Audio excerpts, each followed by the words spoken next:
This is the distributor from my standard Vanguard 3, and in this video I'm going to be giving it a light overhaul. It's one of those vital components which is often buried in the engine bay and forgotten about, neglected, other than the occasional replacement of contact points, and maybe if it's lucky it receives a drop of oil on the cam and onto the bob weights. Every single car I've had that's come my way has benefited from removing the distributor and partly stripping it to clean it up back to optimal efficiency and peak performance. It's one of those things, well, like many mechanical and electrical components, it will repay half a day's attention. And that's all you need to spend on it. Half a day, easy job, easily have all I want to do completed. Once it can go back in the car. It also happens to be a nice indoors job, as it's winter, it's not the weather to be outside doing things, rain a lot of the time and extreme cold. So I like to save these sort of jobs for this time of year, and they are very rewarding. So let's have a closer look. Before I start dismantling it, there are a few things I want to say. A couple of points of note which apply to most distributors. This is a Lucas DM2, a type fitted to many cars, vehicles, engines of the 1950s. Very robust, and the fact that they receive very little attention throughout the car's life is testament to the inherent quality of them, really. So let's have a closer look. First of all, removing it from the car. You will see there are two holes here beneath the cap clips. Those two holes take the securing screws which secure the distributor to the engine block. They are usually 7/16 AF, usually.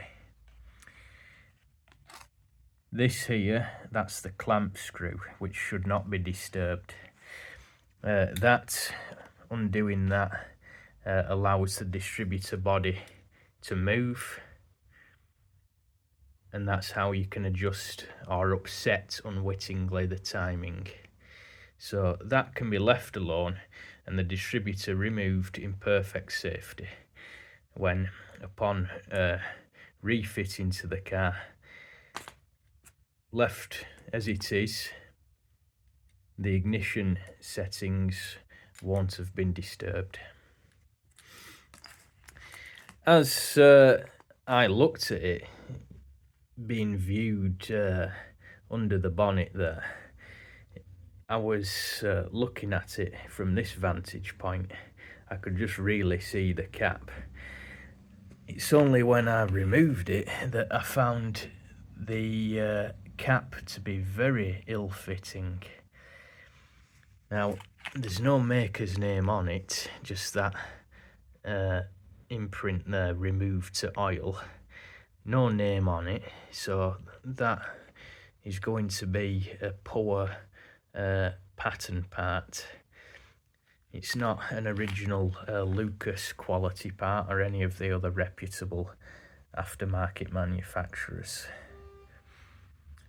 It would also explain why I found the cap securing slips very difficult to get on and off, because they had to overcome this extra gap, and it's a wonder, seeing that now, that the engine ran as well as it did. because that will not go on any further. I've tried and I've tried, and it will just not push on. That's going to go in the bin, that cap. Neither use nor ornament now. You may have seen early on with this project car, you may have seen one of the first videos when I attempted to get it running, and I experienced a lot of trouble. Well, first of all, it wouldn't run, it just refused to start at all.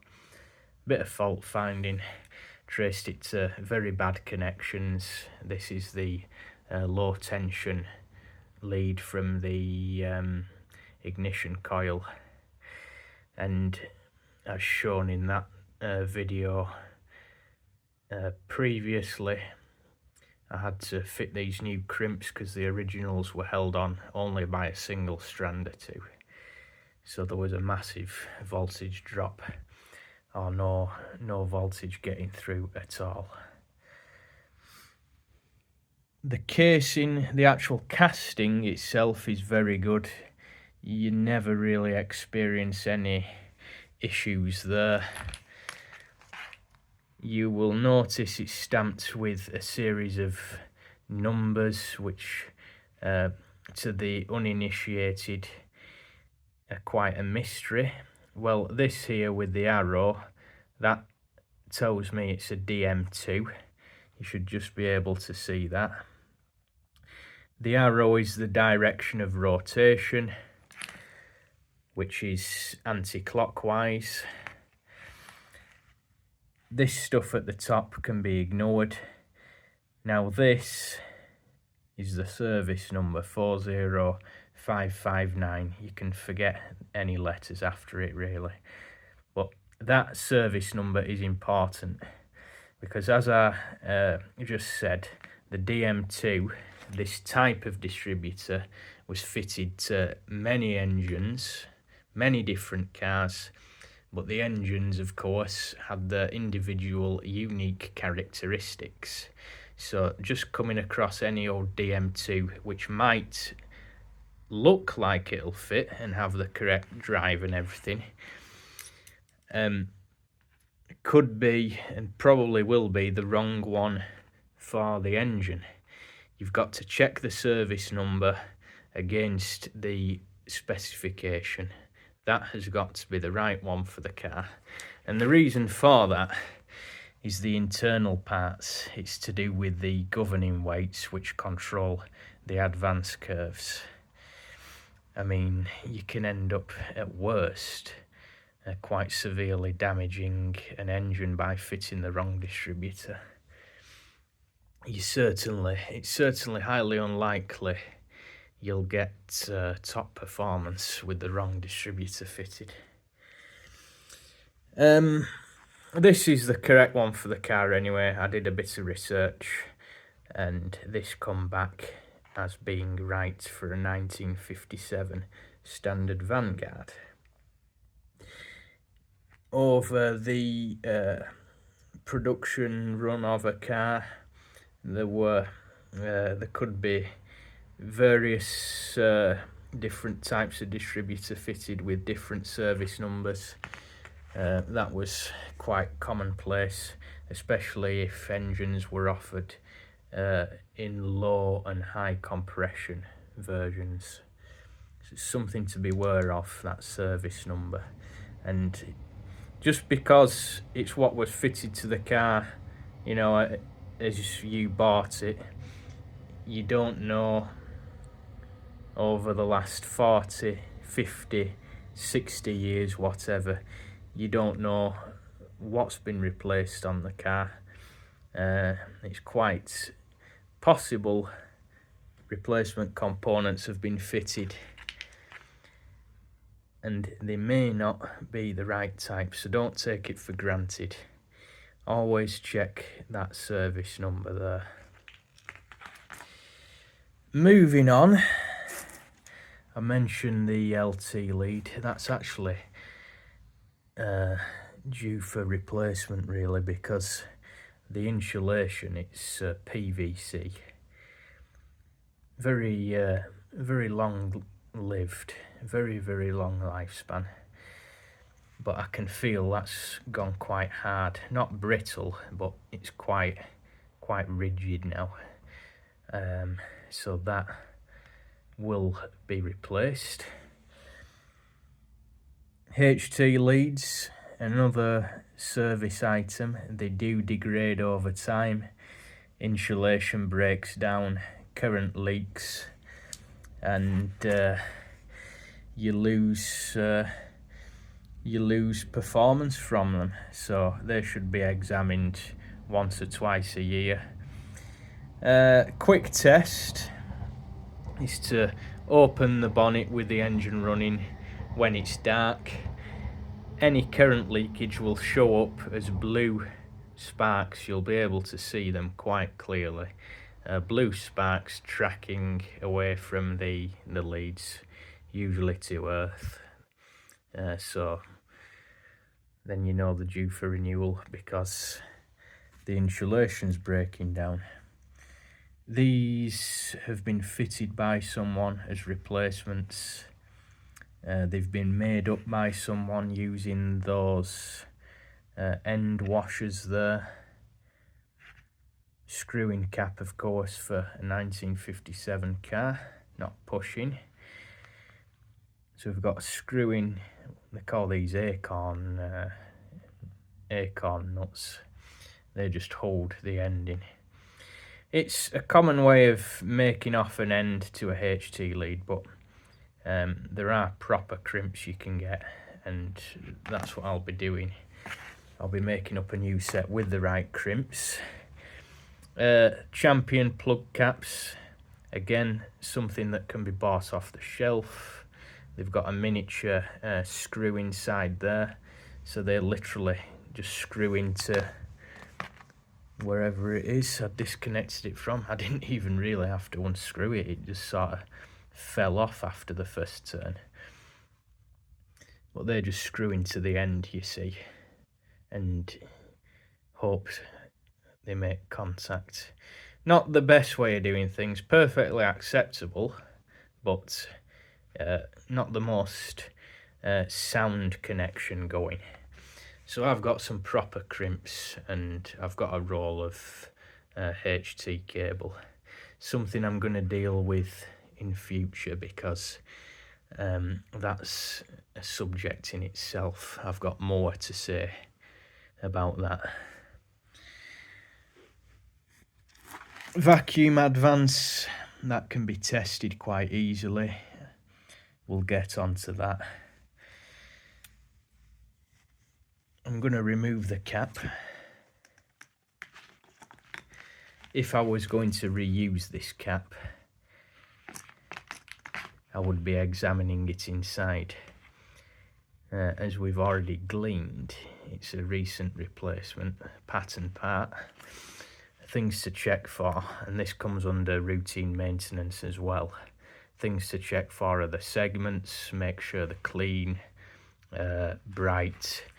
They can suffer from arcing and corrosion, which should be carefully removed. The rotor arm doesn't actually contact these, it doesn't touch them. It sweeps around and the spark from the rotor arm jumps across. Central carbon brush, that must be present and free to move. They are sprung. Before I bin that, I'll remove that and keep it as a spare. I've never had to replace one, but it would be handy. That's it for the electrical side of things. Just check your cables. Well, that's it for the external electrical side of things. Going inside, there are a number of wires, as you can see, which must be fitted in the correct order. An exploded diagram is useful for that. It usually gives these details in the owner's manual, if not the workshop manual.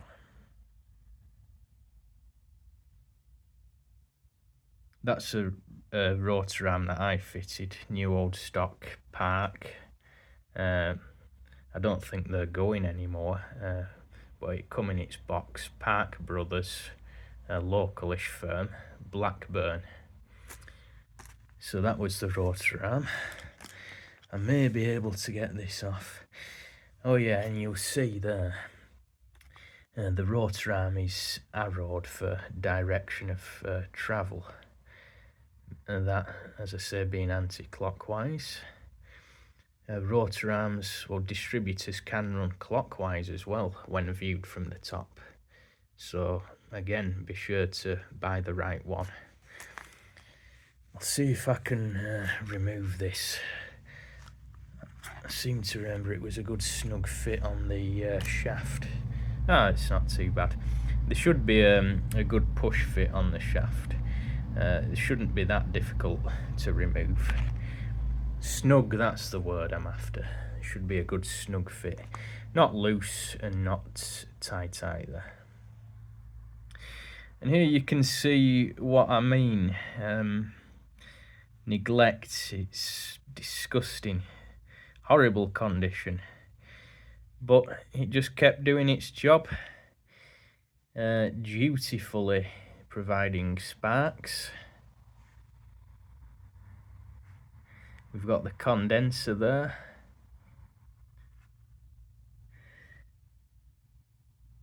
Contact breaker points, Lucas.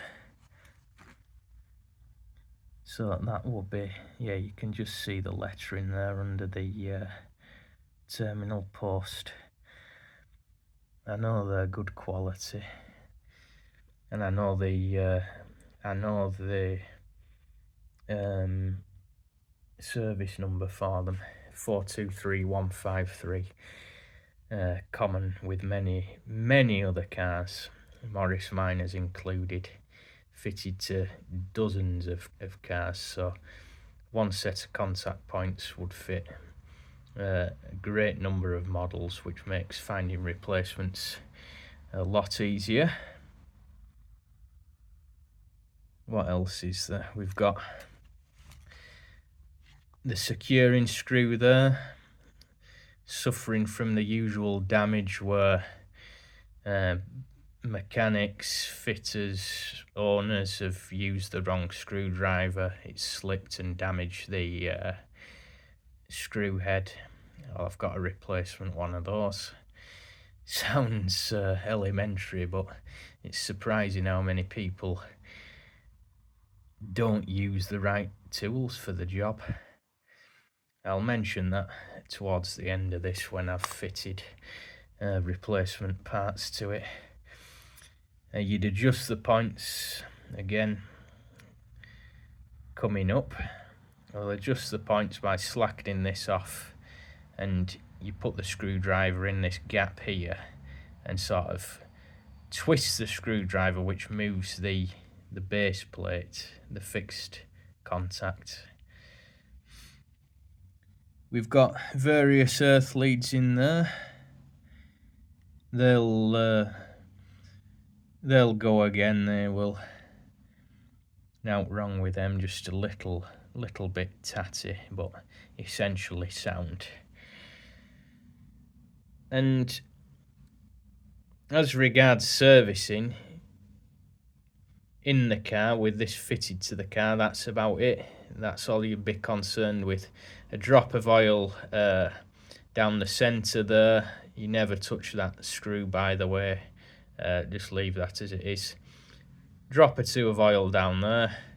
A drop or two down here to lubricate the weights, and a drop also down the middle there by the shaft.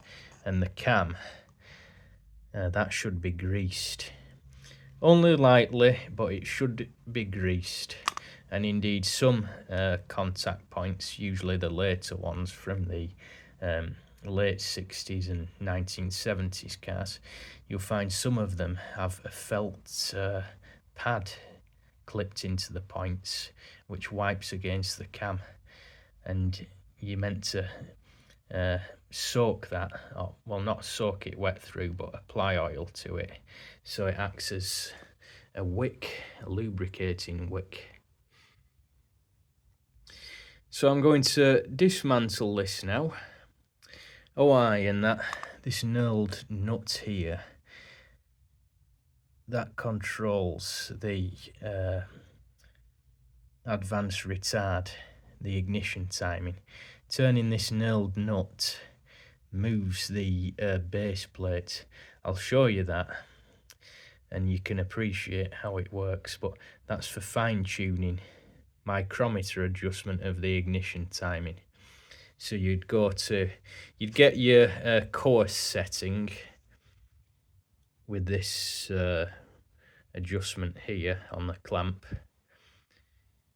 That'd be your initial setting, and then once you've got that spot on, you can make further adjustments with this, but usually you can just get away with the course setting. Timing's something you do nowadays by ear and road test. You don't want it too retarded, nor do you want it too far advanced, and it's something that's quite easy to accomplish. Spot on ignition timing. So you've just got to be patient, listen to what the engine's telling you, and set it up like that. So I'll make a start stripping it. Before going any further, it's well worthwhile to open the workshop manual and just have a read through. You see here the exploded diagram. Well, this shows everything. Now this part I'm going to leave well alone because that's much more involved and unnecessary with this light overhaul. It would only be necessary to dismantle as far as this should the bearing or shaft have excess play in it or otherwise faulty.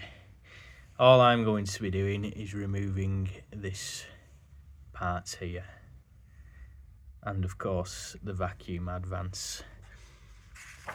But you can see how valuable a source of information this is, just even for routine servicing.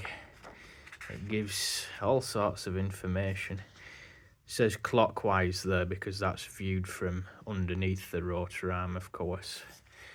Viewed from the top it would be anti-clockwise.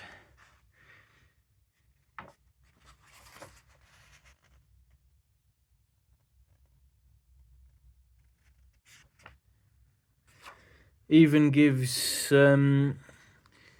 fault finding procedures. Very logical, very valuable information, and it's interesting that it shows that type of lead termination there. So that's an approved factory method, but of course it can be improved on.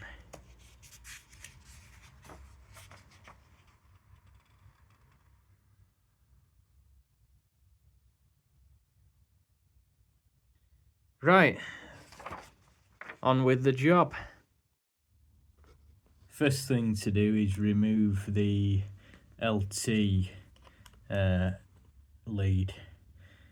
See, 2BA size, usually around that size, but they can be different. A small adjustable will of course do the job. And that's what I was saying earlier. That snug recess there is how this cable is meant to fit. It just stops it moving around, you see, should the nut come loose. Well, slightly loose anyway. So that's out the way.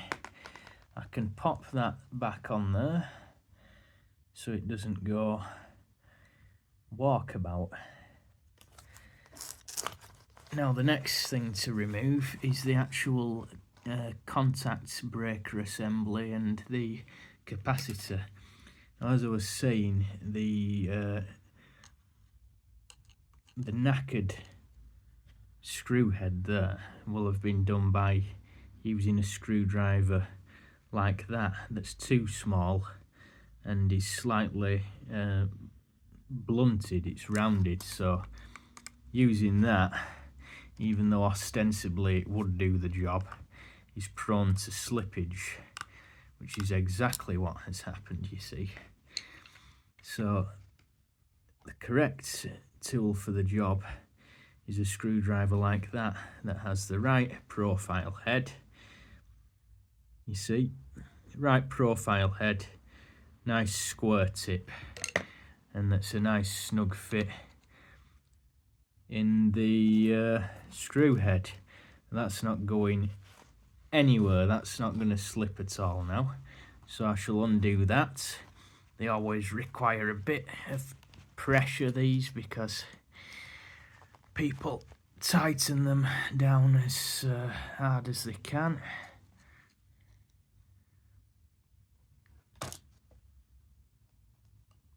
No, I can't get my fingers in there at it. Doing this on the car is even worse, you know. And there's lots of fiddly little bits. It's got two washers there, a plain washer and a spring washer. Lots of fiddly little bits which you can end up losing. So to that end, a top tip from me, another one, a tip-top top tip to keep your components tip-top is to use a suitable receptacle. Just use your imagination. Plenty of things you can use. I'm using an old egg box for this because it's got 6 compartments, or a dozen if you've bought that many eggs, that you can write on. So you can write in each compartment where things have come from, you see. So it's ideal for stuff like that. I can just pop it in there as I go along, and when I come to reassemble it, yeah, you're never going to remember the order of everything, especially if it's your first time doing it. Prone to forgetting, and it's surprising how easy it is to forget the order of things as you happily take them apart. That will save you a lot of aggro. Now to remove the contact points for a BA spanner, even though it does seem just ever so slightly oversized. As I say, these little electrical things, you know what, I should have slackened this before I removed that contact plate screw, actually. Not to worry. Got to be careful as well with that capacitor lead twisting.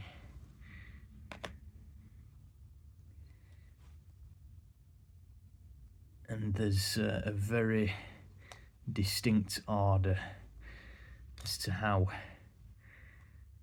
these go, because you can end up with ignition trouble, you know, things shorting out to earth and not running properly if you get the order wrong. So that's a nut, star washer and a plain washer. It's one of the later types of contact assemblies with this plastic post. The earlier ones had fibre washers. I'll show you one of them later. This was actually an improved design, which was supposed to be quicker to fit. So that's the feed lead there, you see, coming in through the LT terminal. Capacitor also. The function of the capacitor is to reduce arcing across the points which would quickly burn out otherwise. It's also there to store a small charge. So now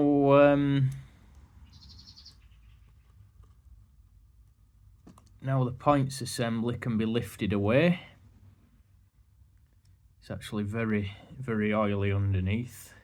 I must have put a drop of oil in the car, in this thing, shortly after I got it. I can reassemble this loosely, again just to keep things in order and stop them from getting lost.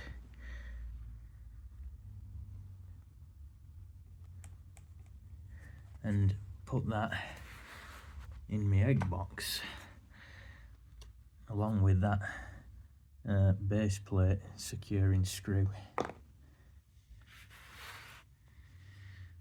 So I'm just going to wipe my hands because they're full of oil. Right, condenser. Not a service item as many people seem to think.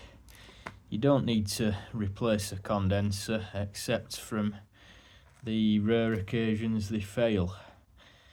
Always carry one in the car, a spare one, because it won't work without one.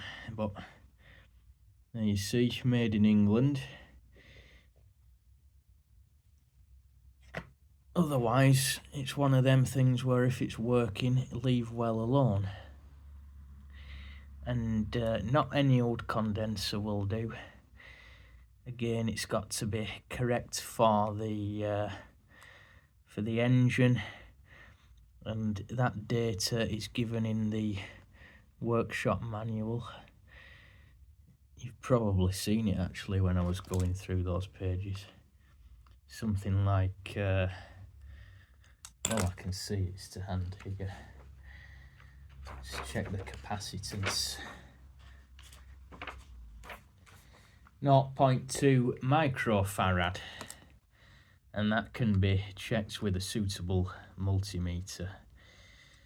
So it's something else worth considering. So there we go, a bare base plate. That, as I say, the sort of job, routine maintenance that you could do with it in situ on the car. It does actually make it easier to set the points gap sometimes, especially if the distributor's hard to reach, like on the BMC A series, a B series engine. It's quite far down the engine block at the back. You might find it easier just to remove the distributor. Next of all, that terminal comes out. That just slides out. I shall examine this, but not really a great deal to go wrong there. Insulation, of course, has got to be in good order because this is a live feed. But otherwise, not much to go wrong there. Replacements can be obtained of these, no problem.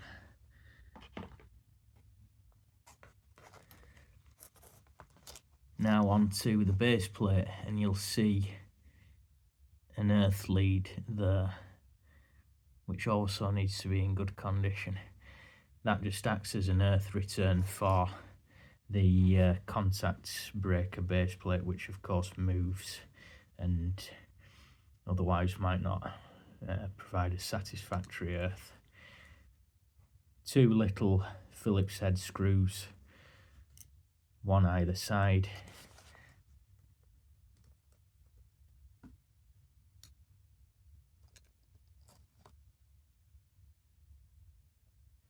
Hidden in these little recesses.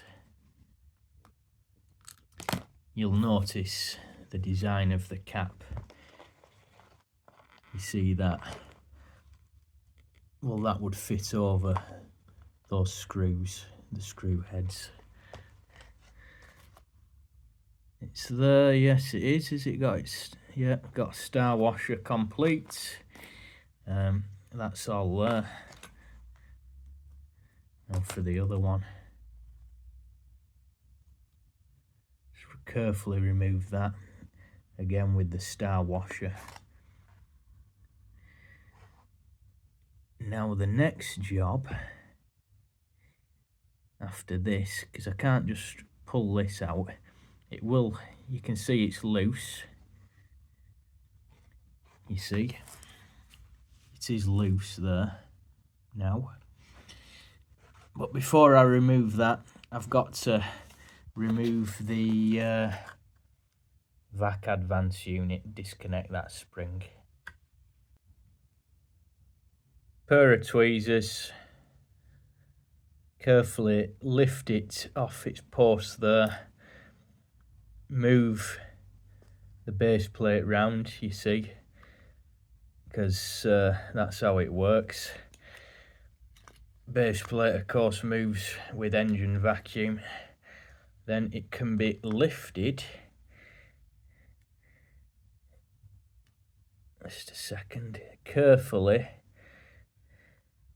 removed from the distributor body. So this here is the contact breaker base plate.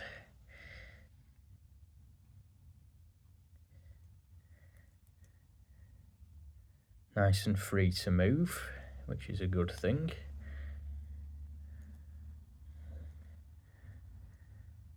It wouldn't go that far, of course, for it to drop out like that. Actually, this is a design I've not seen before. There's a spring there. Something fell out of it, a bit of debris. Just studying this. Earth lead riveted to the base for good contact. And that's ready to be cleaned up now.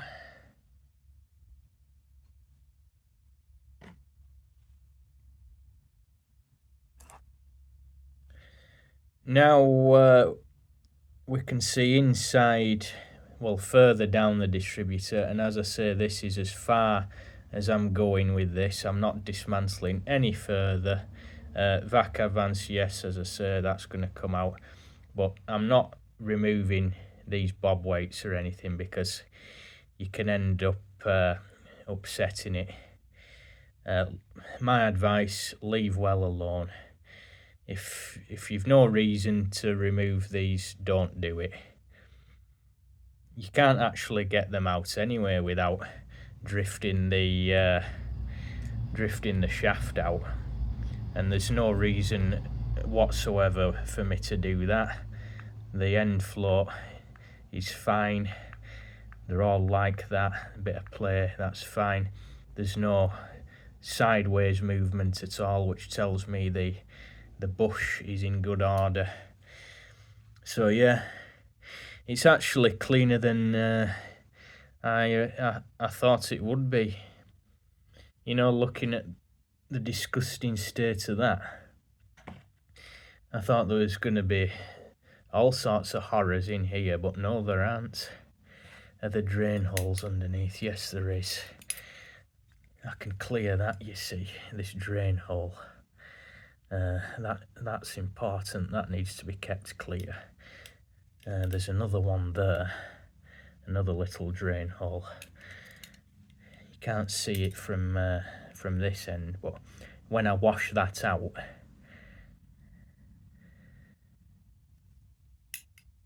we'll see if the cleaning fluid should come out of there. Okay. Next, vac advance.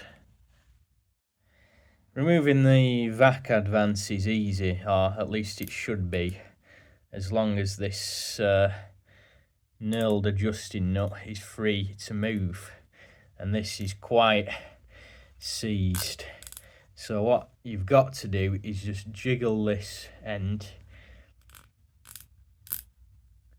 try and get it free, because turning that, of course, alters the position of this. It either brings it in and moves it out.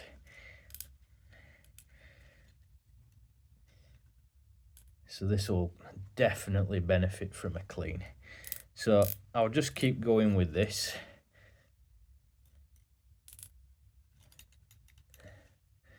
And then that'll come off. Bit of a struggle, this one. Just had to spray a little plus gas on the end, but you can see just by degrees it's coming. Right, it's nearly there. You can see that's come off. So, whoops, there we go. A good heave.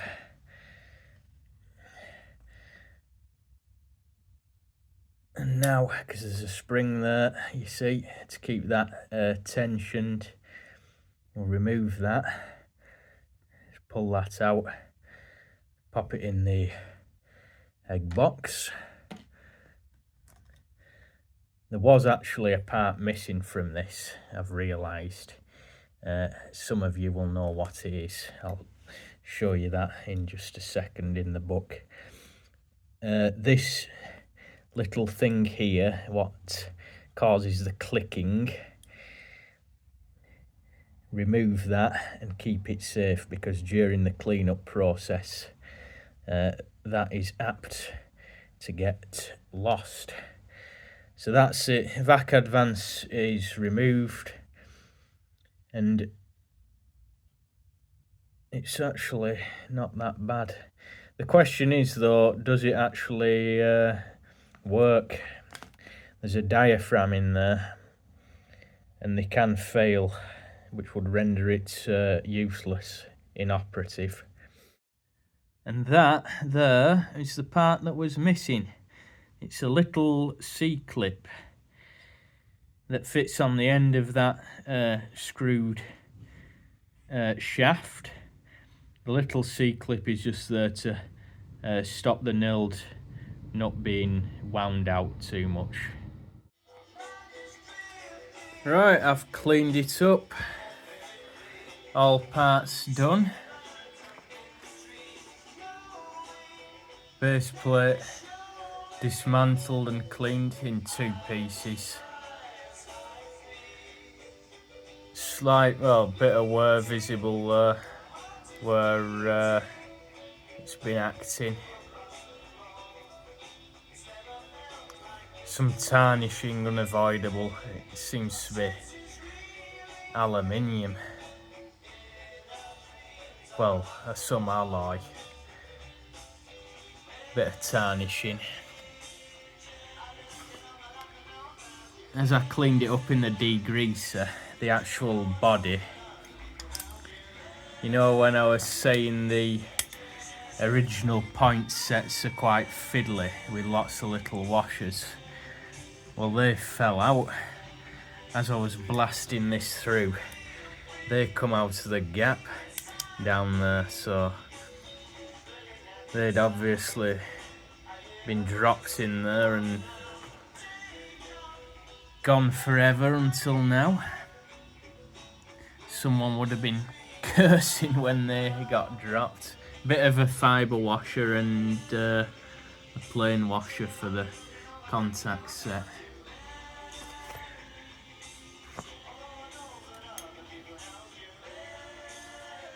It's come up really well.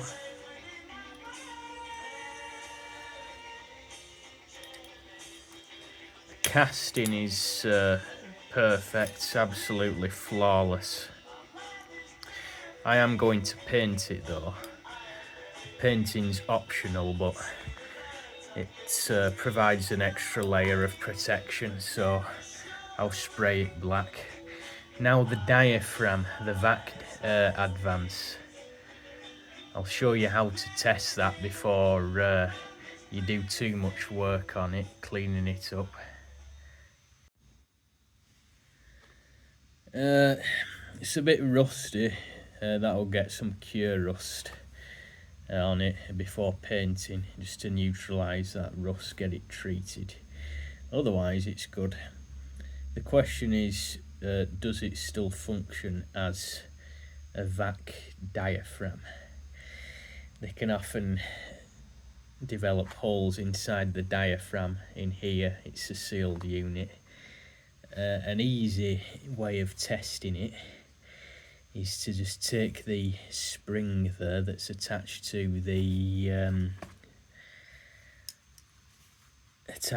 the base plate there, and moves that with varying degrees of manifold vacuum. Push it up inside, put your finger over the end. You hear that?